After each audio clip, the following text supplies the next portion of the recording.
फिर doctors into the white coat educator. I am Yasmeen Pathan, ABHMS student. आज हम देखेंगे रेस्पिरेटरी सिस्टम का नेक्स्ट टॉपिक आर्टिफिशियल रिस्पायरेशन। ये न थ्योरेटिकली नहीं बल्कि प्रैक्टिकली भी इंपॉर्टेंट है। यूनिवर्सिटी में कभी कभी 5 मार्क्स के लिए या SAQ के लिए पूछ सकता है। ठीक है, तो सबसे पहले हम क्या करेंगे, इसकी कोई डेफिनेशन नहीं है, बट ये याद रखो कि आर्टिफिशियल रिस्पायरेशन हम क्यों यूज़ करते हैं।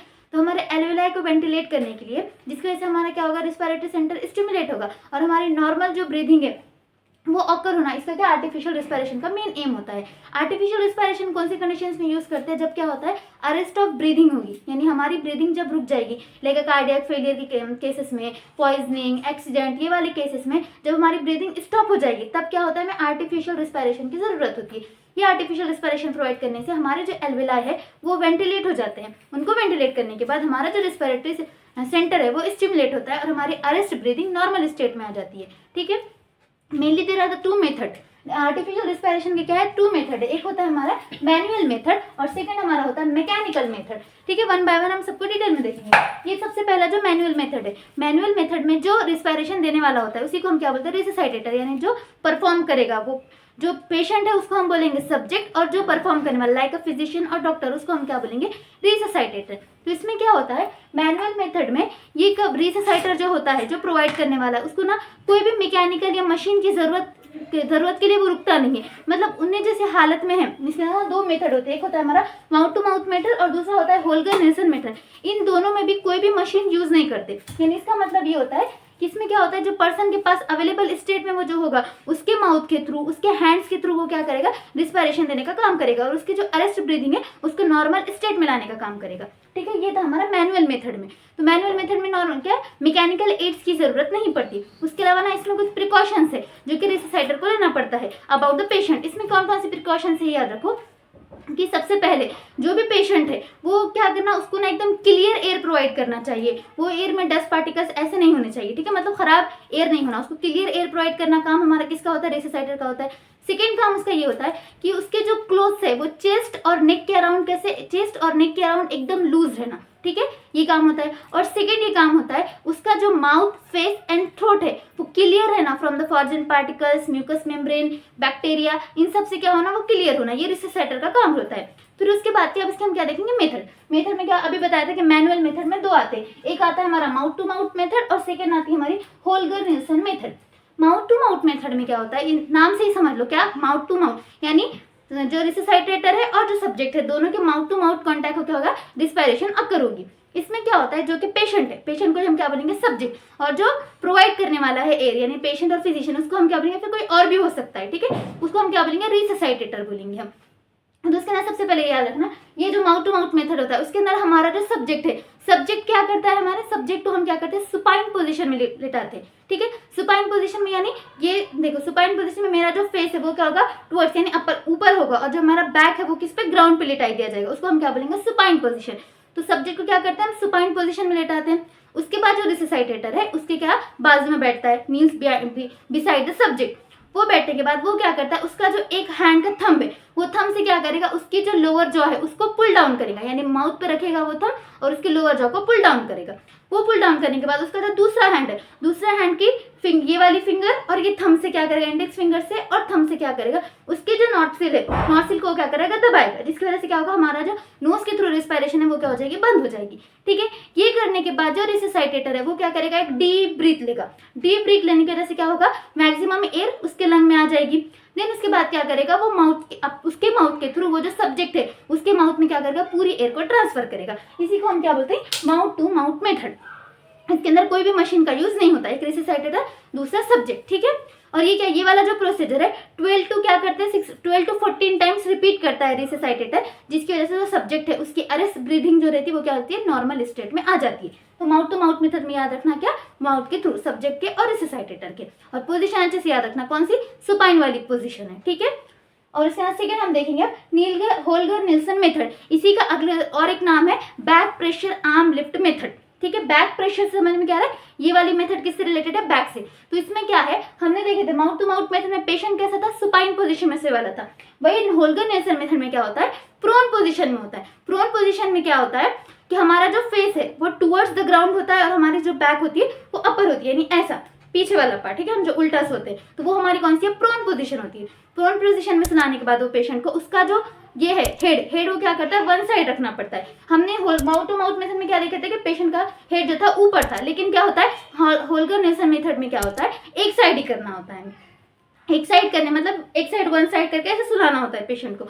उसके बाद जो रिससाइटेटर है, रिससाइटेटर क्या करता है, अपने जो पाम है, पाम से क्या करता है, उसके बैक पे, सब्जेक्ट के बैक पे क्या करता है, प्रेशर लगाता है। वो प्रेशर लगाने की वजह से एकदम स्ट्रेट होना उसके हैंड, ठीक है, ऐसा फ्लेक्सिबल नहीं होना, फ्लेक्स नहीं करना कहीं पे, एकदम स्ट्रेट हैंड रख के उसके बैक पे क्या करना है, प्रेशर लगाना है। वो प्रेशर लगाना, लेकिन प्रेशर लगाते वक्त ये बात याद रखना, इसके जो दोनों भी हैंड है वो चेस्ट के अंडर कवर में रहना, ठीक है, यानी इसको उल्टा लिटाने के बाद इसके दोनों भी हैंड क्या करेंगे, हम चेस्ट में डाल देंगे, यानी फ्लेक्शन रहेगा हमारे एल्बो के पास और अबडक्शन रहेगा हमारे शोल्डर जॉइंट के पास। ऐसी क्या उसकी पोजीशन रहना। उसको अंदर डालने के बाद क्या करेंगे, हम सिलाने के बाद बैक प्रेशर हम क्या करेंगे, लगाएंगे। बैक प्रेशर लगाने के बाद क्या होगा, पेशेंट के जो चेस्ट है वो कॉम्प्रेस हो जाएंगे। एक तो ग्राउंड का प्रेशर, उसके जो पेशेंट है उसका खुद का वेट, और हम जो उसके ऊपर प्रेशर लगा रहे, उसकी वजह से उसका चेस्ट क्या हो जाएगा, कॉम्प्रेस्ड हो जाएगा। और वो कॉम्प्रेस्ड हो जाने की वजह से क्या होगा, उसके जो थोरेसिक केज है वो इनलार्ज होगी, और उसके अंदर क्या होगा, लंग इनलार्ज होगी। और जैसे ही बाद में प्रेशर लगाने के बाद हम छोड़ देंगे, थोरेसिक केज क्या होगी, सडनली इनलार्ज होगी। और उसके बाद क्या करना, जो रिससाइटेटर है वो क्या करेगा, स्लोली उसका आर्म निकालेगा यहाँ पे एल्बो से पकड़ के, यानी चेस्ट के पास से निकाल देगा उसका आर्म, जिसके थोरेसिक केज इनलार्ज होगा और नॉर्मल ब्रीदिंग वाली कंडीशन फिर से ऑकर होगी, ठीक है। तो इसमें भी वही याद रखना, होल्गर-नेल्सन मेथड में कैसा एकदम प्रोन वाली पोजीशन है। सेकेंड, उसके जो दोनों भी आर्म रहेंगे वो चेस्ट के अंडर कवर रहेंगे।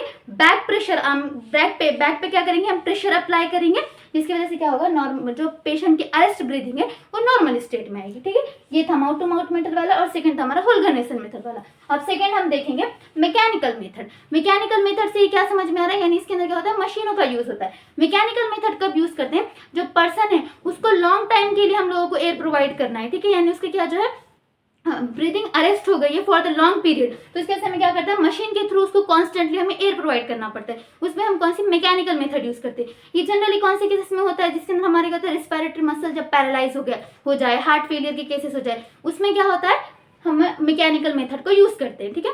मैकेनिकल मेथड के में भी मेनली क्या करते हैं, टू टाइप्स की मेथड मैकेनिकल मेथड में हम क्या करते हैं, दो मशीन यूज करते हैं, या फिर टू मेथड है मैकेनिकल मेथड प्रोवाइड करने का आर्टिफिशियल रेस्पिरेशन का। एक होती है हमारी ड्रिंकर्स मेथड, सेकेंड हमारी होती है वेंटिलेशन मेथड।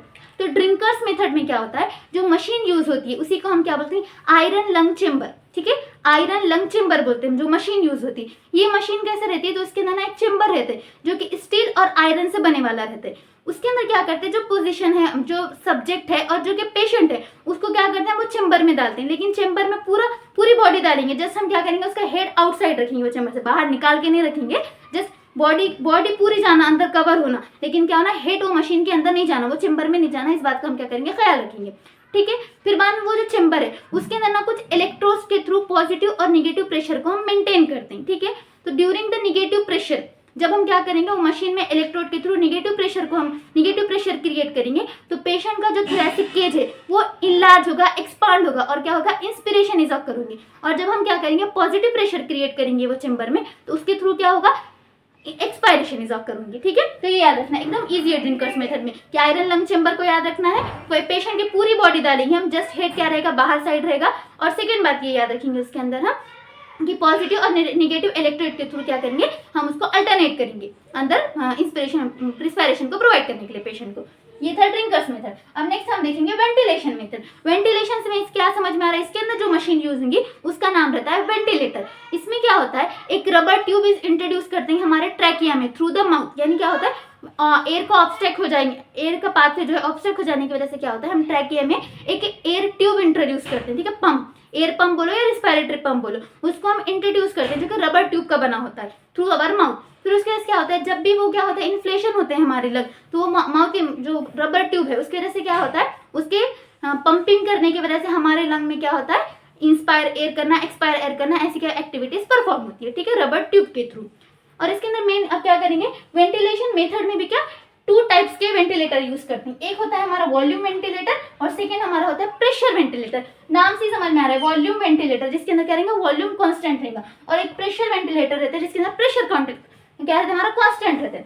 वॉल्यूम वेंटिलेटर में क्या होता है, ऐसा वेंटिलेटर जिसके अंदर क्या कांस्टेंट वॉल्यूम की एयर हम प्रोवाइड करते हैं, यानी constant volume of air is inter into the lung for a minimum pressure. Volume ventilator में क्या होता है, एक कांस्टेंट वॉल्यूम की एयर हम क्या करते हैं, कॉन्स्टेंटली पेशेंट के लंग में प्रोवाइड करते हैं एक मिनिमम प्रेशर को रख के। और सेकेंड हमारा होता है प्रेशर वेंटिलेटर, उसमें क्या रहता है, हम कांस्टेंट हाई प्रेशर की एयर को क्या करते हैं, सब्जेक्ट के लंग में प्रोवाइड करने का काम करते हैं। तो ये क्या थे हमारे वेंटिलेटर। ये पूरा था आर्टिफिशियल रिस्पायरेशन, प्रैक्टिकली भी ये इंपॉर्टेंट है। ठीक है, अगर आपको समझ में आया है तो like share and subscribe to my channel white coat educator. Comment below for the more inquiries, I will clear your doubt. मिलते हैं नेक्स्ट वीडियो में।